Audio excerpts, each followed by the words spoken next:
आपका नाम और आपका? मेरा नाम रवि कोहली है सर। डॉक्टर साहब, मेरे पेरेंट्स हिंदू थे, पर मैं अपने को हिंदू नहीं मानता हूं। मैं अपने को इंसानियत मानता हूं, इंसान मानता हूं। बाई चांस मैं जमा हूं हिंदू जगह घर, और आप जमे हैं इस्लाम के घर, और दूसरे जमे उनके घर, पर सबसे ज्यादा है इंसानियत। और अभी तक मजहब ने, कोई भी मजहब हो, इंसानियत के ऊपर अमल नहीं किया। आपने 12-13 साल से इसमें स्टडी कर रहे हैं, मैंने 30 साल से स्टडी कर रहा हूं, बाल मेरे सफेद हो गए हैं, रोटी के लिए मैं बिजनेस करता हूं।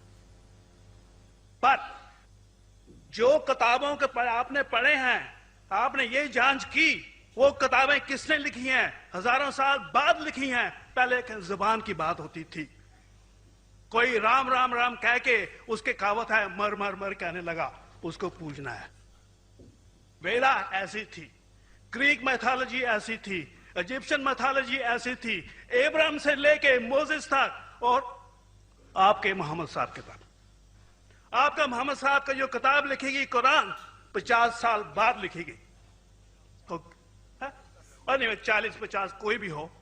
पर मुझे माफ करना साहब, मैं आपसे एक सवाल ये उड़ना चाहता हूं। हम सब इंसान है, इंसान को एक करके सब मजहब 21st सेंचुरी में इंसानियत मजहब क्यों नहीं बनाते? जो आप ठहर, मैंने अभी खत्म नहीं किया जनाब, मैंने हमने खत्म नहीं किया। हाँ, मैं ये कह रहा हूं साहब, आप अपना पर्सनल मजहब है रखिए, अपने घर में रखिए, बस स्टेट में और दूसरों के ऊपर ना लाइए, वार ना करिए, लड़ाई ना करिए। एक माफी चाहता हूं, ऐसी हजारों चीजें मैं दूसरे मजहब में निकाल सकता हूं। मैं आपसे पूछना चाहता हूं, खलीफा 40 साल के अंदर मर गए, मर्डर हुए,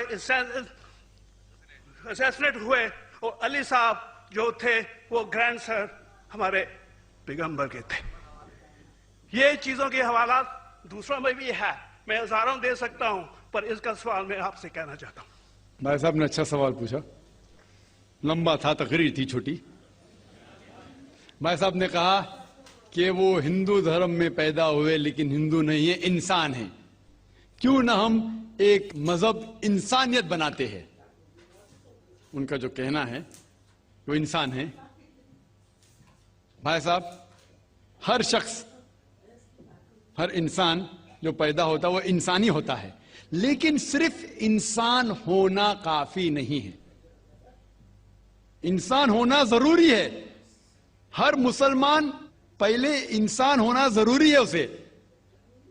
इस्लाम की सारे बातें, एक भी बातें मैंने कहा मैं तकरीर में, इंसानियत के खिलाफ नहीं है। एक भी बातें मैं चैलेंज करता हूं, आप एक भी बात इस्लाम की बुनियादी बात बताओ तो इंसानियत के खिलाफ है।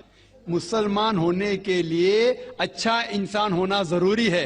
अगर आप अच्छे इंसान नहीं हैं तो मुसलमान हो ही नहीं सकते। लेकिन सिर्फ अच्छा इंसान होना काफी नहीं है।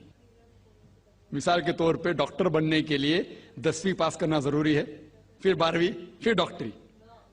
तो मैं कहूंगा डॉक्टर बनने के लिए स्कूल पास करना जरूरी है, लेकिन स्कूल पास करना काफी नहीं है।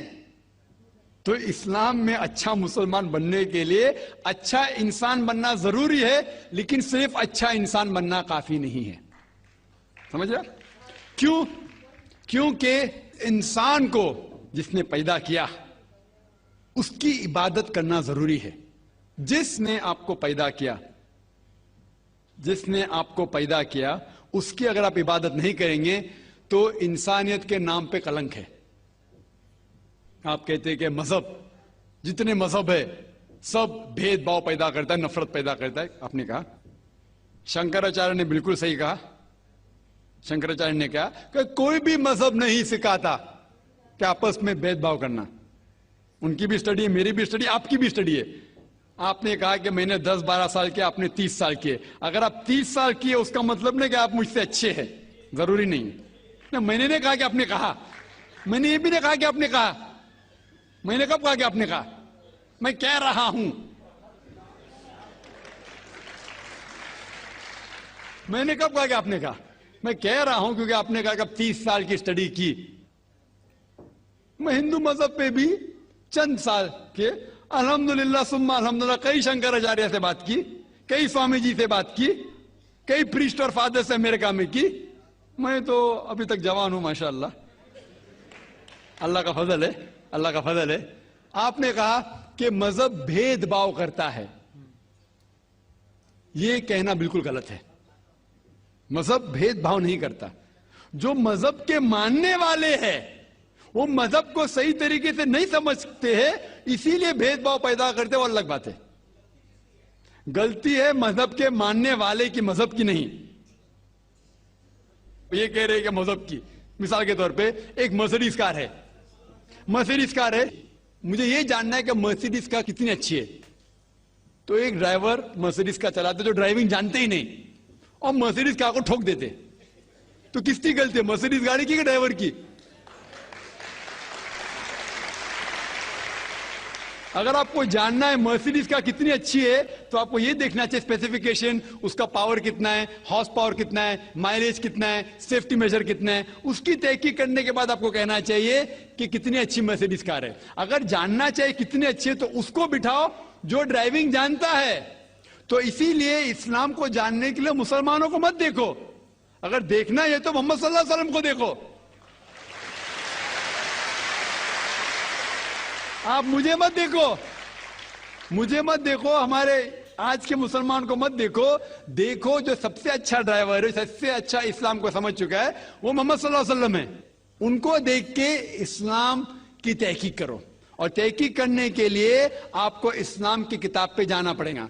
और आपने जो कहा आखिर के अंदर कि सारी मजहब किताब बाद में लिखी गई, पहला कहना था, आप काफी हद तक के सही है, आप काफी हद तक के सही है कि आप बिल्कुल सही फरमाते, लेकिन यह कहना कि सारी मजहब की किताब, उसमें गलती है।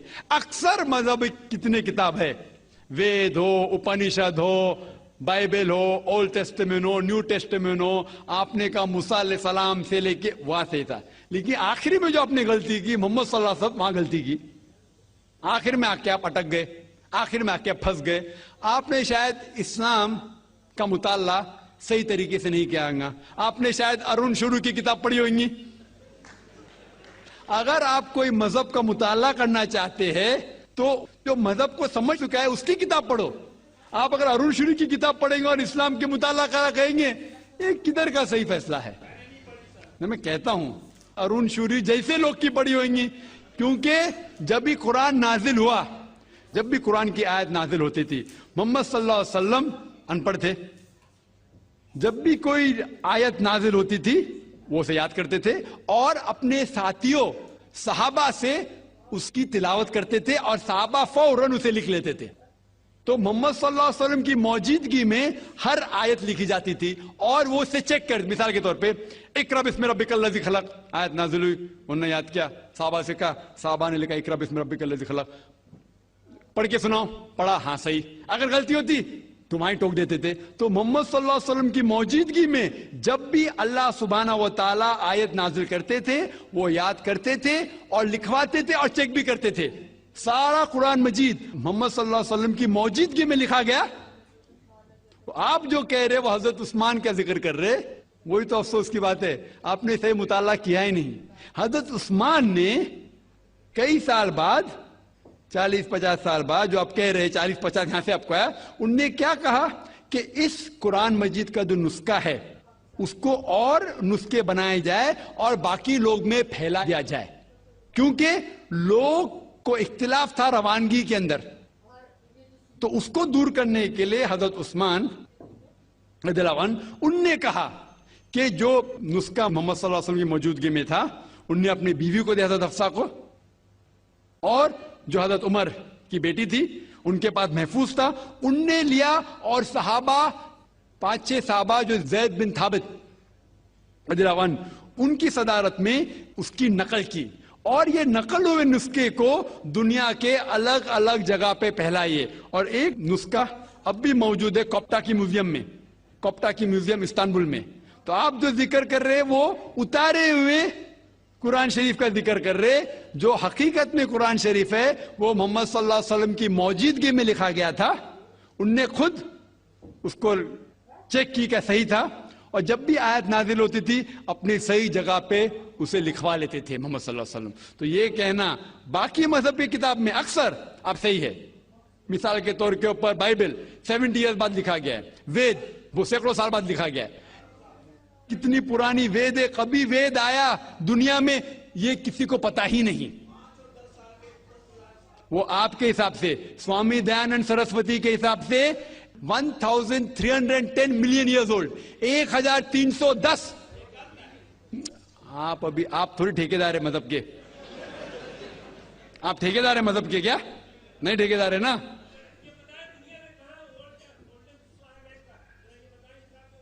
हाँ इसलिए ओ भाई साहब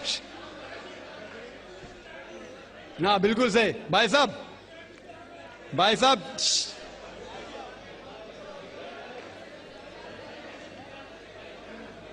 साहब इसीलिए इख्तिलाफ जो है ये कम इल्मी के वजह से